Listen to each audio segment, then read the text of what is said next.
မြန်မာပြည်မှာနေထိုင်ကြတဲ့ညီကိုမောင်တို့ကတော့ဒီနေရာလေးဟာဆိုရင်မြန်မာပြည်မြောက်ဖျားပိုင်းပူတာကိုခိုင်မှာတည်ရှိတာဖြစ်ပါတယ်ဒီလမ်းလေးဟာဆိုရင်ဟိုဘက်ခေါင်လန်ဖူးကိုသွားတဲ့နေရာလေးဖြစ်တယ်ဒီနေရာလေးကတော့ဒီလမ်းကနေအမြင့်ဆုံးတောင်ထိပ်လေးဖြစ်ပါတယ်ဒီနေရာဟာဆိုရင်ဇန်နဝါရီလ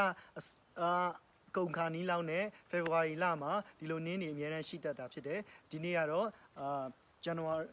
ရီလ9ရက်နေ့ပဲဖြစ်တယ်ဒါပေမဲ့ကျွန်တော်တို့လာပြီးတော့ကြည့်တာဖြစ်တယ်ကျွန်တော်တို့ဒီနေ့တော့အရန်ကိုကန်ကောင်းပါတယ်ဒီလို snow တွေနဲ့ပြည့်နေပါတယ်ဒါမနေ့ကညကြတယ်လို့ဒေတာခန်တွေပြောပါတယ်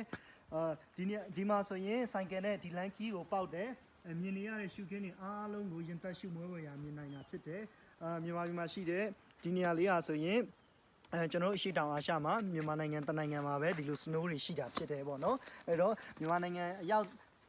ငံသားတိုင်းဂုဏ်ယူစရာကောင်းတဲ့နေရာလေးဖြစ်ပါတယ်လာလည်ဖို့လည်းဖိတ်ခေါ်ပါတယ်ဒီနေရာလေးကိုဆိုင်ကယ်နဲ့လာလို့ရပါတယ်အားလုံးပဲညီကိုမောင်တို့တွေ့ချင်းတို့